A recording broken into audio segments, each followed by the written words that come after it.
अहाँ के बेटा शहीद भेला है और एहि गाँव से बहुत गोटा छथिन जे सेना में छथिन, अलग अलग चीज में छथिन। एहि शहादत के बाद अहाँ कोनो माय बाप के ई कहबै जे अपना बच्चा के फौज में पठावथिन या नहीं पठावथिन? हम बैली के कोना कहब, बैली समाज के हम कोना कहब? सबका अलग अलग दिमाग छै, तो हम केना कहब? अहाँ के जे पोता सब छथि तिनका सबके पठेबनि फौज में? फौज में तो पठेबै। शहीद के पिताजी छथिन आ सब गोटा से तो बातचीत केलहुँ हैं, लेकिन जखन कोनो माय बाप अपना बच्चा के पाइल पोस कऽ नमहर करैत छै तो जन्म के बादे से ई अनुमान लगाबऽ लगै छै या आशा कतौ ने कतौ व्यक्ति में भऽ जाइ छै जे बच्चा नमहर हैत, संतान हमर नमहर हैत तो हमर भरण पोषण करत। एक तरफ देश के लेल सर्वोच्च बलिदान छै जे एकटा जवान के लेल ई सबसँ पैघ ओकर अभिलाषा रहै छै जे ओकर अंतिम क्रिया तिरंगा में लपेट कऽ होइ या ताबूत में तिरंगा लपटल अबै।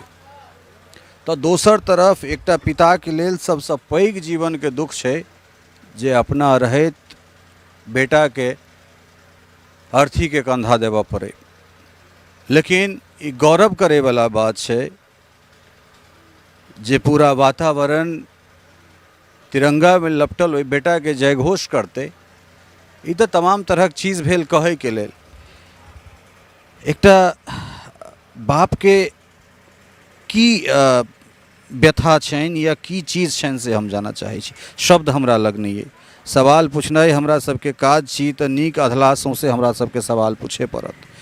लेकिन एकटा बाप की सोचे छै?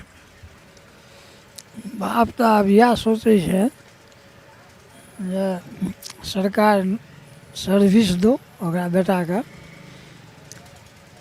आ ओ जे गुजर जे ओकरा सभक चलते से सहायतो हेबाक चाही ना सरकार के तरफ से, या और की। अंतिम बातचीत कहिया भेल छलै अपने से?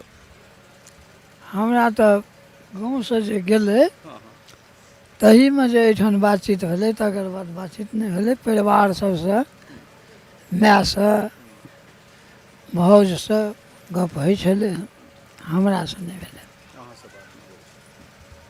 बातचीत में फौज के बारे में या सीआरपीएफ के बारे में किछु बातचीत करै छला है जे बाबू एना काज होइ छै से सब?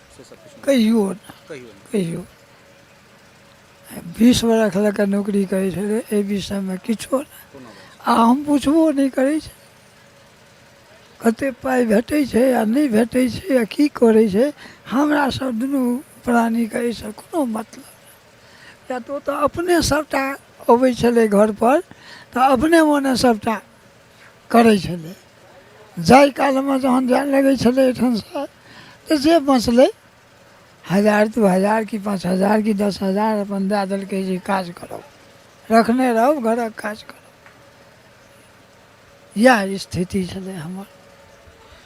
अहाँ के बेटा शहीद भेला है और एहि गाँव से बहुत गोटा छथिन जे सेना में छथिन, अलग अलग चीज में छथिन।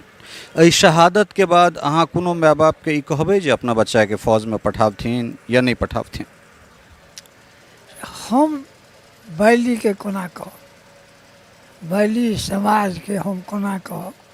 सबका अलग अलग दिमाग छै, तो हम केना कहब? अहाँ के जे पोता सब छथि तिनका सबके पठेबनि फौज में?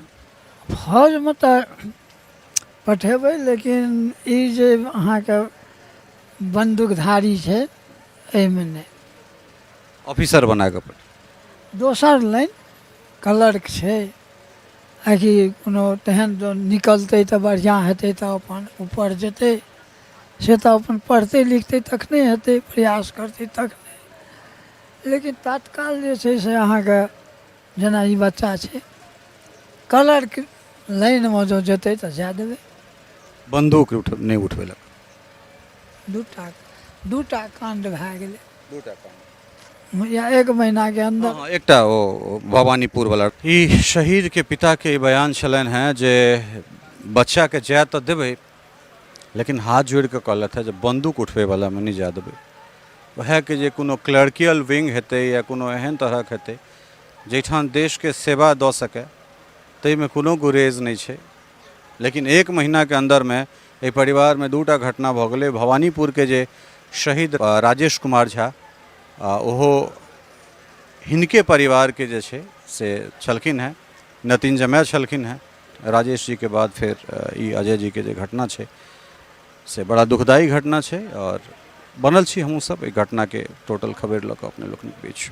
टफकॉन XT 600 HCR TMT रीवा। पहले भी बोला था, अगर घर को बनाना है एक्स्ट्रा टफ तो आप भी दिखा सकते हैं अपनी हीरोपंती टफकॉन XT के साथ।